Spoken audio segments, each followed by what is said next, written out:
Syllabus क्या है और पैटर्न क्या है। तो सबसे पहले हम आपको उसके पैटर्न के बारे में बताने जा रहा हूं कि जो एग्जाम होता है उसका पैटर्न क्या होगा। टोटल दोस्तों आपका जो पेपर होगा वो टोटल 100 नंबर का पेपर होगा।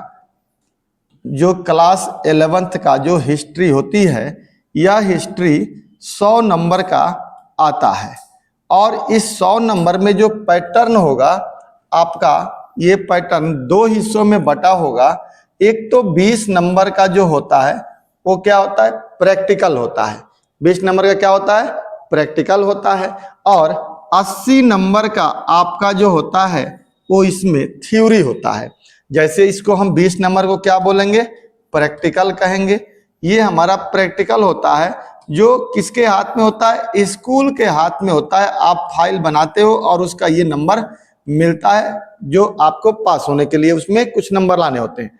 अब आता है 80 नंबर का जो होता है ये आपका क्या होता है, थ्योरी होता है। और मेन असली विषय यही होता है जो आपको रिटर्न के लिए होता है।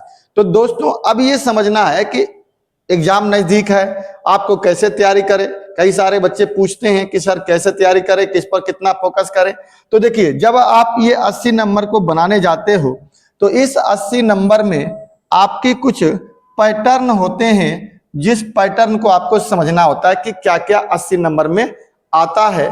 जो एग्जाम का अपना एक वो होता है, फॉर्मेट होता है, जिसमें सबसे पहले इतिहास में 21 नंबर का आपका MCQ होता है जो आपके चैप्टर से पूछे जाते हैं। दूसरा जो होता है यहाँ पर मैप आता है। एक आपका फ्रेमवर्क में क्या होता है, मैप होता है जो लगभग 5 नंबर का आपका मैप पूछा जाता है। अब आपको ये टेक्निक अपनाना है कि कैसे करें हम। इसके अलावा पैसेज आता है। यह जो पैसेज होता है यह पैसेज भी 3 पैसेज आता है। कभी कभी ये 3 पैसेज मिला करके 12 नंबर का और नहीं तो 15 नंबर का क्वेश्चन होता है। इसके अलावा एक क्वेश्चन शॉर्ट होता है जो शॉर्ट क्वेश्चन आता है, अर्थात ये 3-3 नंबर का होता है और 5 या 6 क्वेश्चन आते हैं। इसके अलावा लॉन्ग क्वेश्चन होता है और ये लॉन्ग क्वेश्चन जो होते हैं 8 नंबर का होता है जो 3 पूछा जाता है। यही आपके जो थ्योरी की पेपर 80 नंबर की होती है उसमें होता है 20 नंबर का MCQ, मैप आपका 5 नंबर का, पैसेज एक होता है जो पैसेज को पढ़ करके आपके उत्तर देने होते हैं। इसके अलावा शॉर्ट क्वेश्चन होते हैं 3-3 नंबर का और लॉन्ग क्वेश्चन होता है जो कितने नंबर का, 8 नंबर का 3 क्वेश्चन आता है। इस प्रकार दोस्तों जो आपका जो पेपर है उस पेपर का ये एक पैटर्न हमने बताया। अब सवाल आती है कि कैसे हम इसे पास करें, किस पर हम ज्यादा से ज्यादा फोकस करें कि हमारा रिजल्ट बहुत बेहतर हो। तो इसके लिए सबसे पहले आपको क्या करना है कि देखिए अगर आपने MCQ पर पकड़ बना लिया तो ये समझ लीजिए कि आपका जो है MCQ में से अगर टोटल क्वेश्चन में से 21 में से अगर 15 भी कर लिए, क्योंकि थ्योरी में आपको 27 नंबर लाना होता है पास होने के लिए, उसके बाद से तो जितना नंबर आ जाए वो आपका अपना है।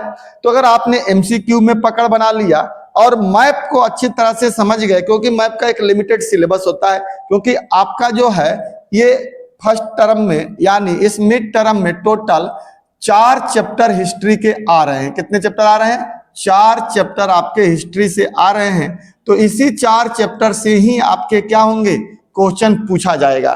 तो जब 4 ही चैप्टर से क्वेश्चन पूछा जाएगा तो उसी में से मैप भी रहेगा, इसलिए मैप तो बिल्कुल लिमिटेड है और इन्हीं में से पैसेज भी रहेगा।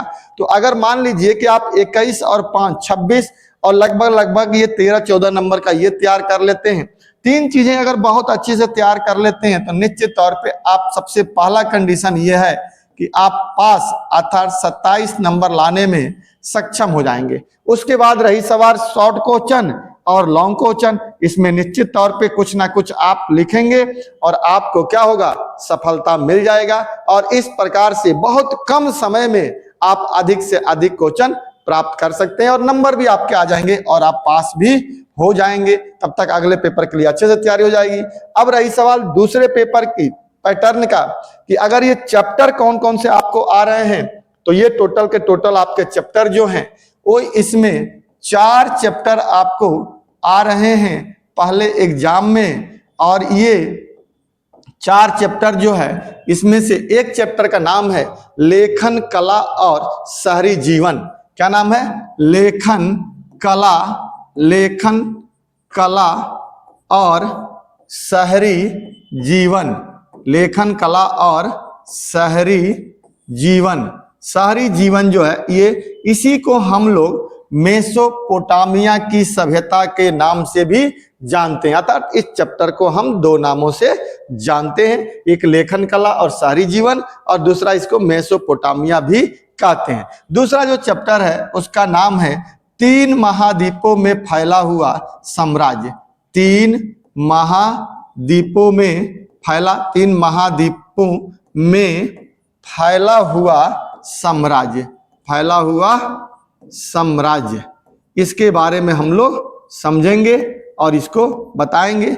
इसको भी हम एक अन्य नाम से जानते हैं जिसे हम रोमन साम्राज्य कहते हैं। क्या कहते हैं? रोमन साम्राज्य कहते हैं। इसी प्रकार तीसरा जो चैप्टर होता है उसको हम लोग यावर साम्राज्य कहते हैं। यावर साम्राज्य है। और चौथा जो चैप्टर है वो है आपका 3 वर्ग।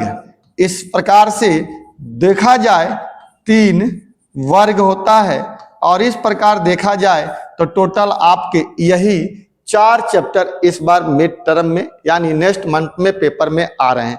इसमें से अगर आप चाहें तो 3 चीजों पे, यानी सबसे पहले आपको आपका MCQ का क्वेश्चन है, पैसेज का क्वेश्चन है और मैप का क्वेश्चन है। इन तीनों क्वेश्चन पे अच्छे से पकड़ बना लेते हैं तो इसके आधार पर आप लॉन्ग क्वेश्चन भी लिख सकते हैं, और इन तीनों ही चीजों से पकड़ बनाने के बाद आप पास हो सकते हैं। इसी को ध्यान में रखते हुए दोस्तों, मैं आप लोगों के पास अगले ही यानी नेक्स्ट जो वीडियो आपके पास आएगा उसमें हम सबसे इम्पोर्टेंट MCQ पे बात करेंगे कि हर चैप्टर से जो MCQ होगा, अगर हम ये MCQ अच्छे से पकड़ कर लें तो हम 15 क्वेश्चन करा सकते हैं। आराम से MCQ आ जाएंगे। 21 में से अगर निकल जाते हैं तो उसके बाद आपको मैप के चर्चा कर लेंगे, आपका एग्जाम पास होना बहुत ही आसान होगा।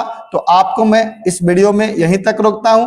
अगले वीडियो में आपके पास हम 50 MCQ लेकर के आएंगे जो पहला चैप्टर यानी लेखन कला और शहरी जीवन से जुड़ा होगा, जो आपके एग्जाम के लिए बहुत ही महत्वपूर्ण होगा। जय हिंद, जय भारत।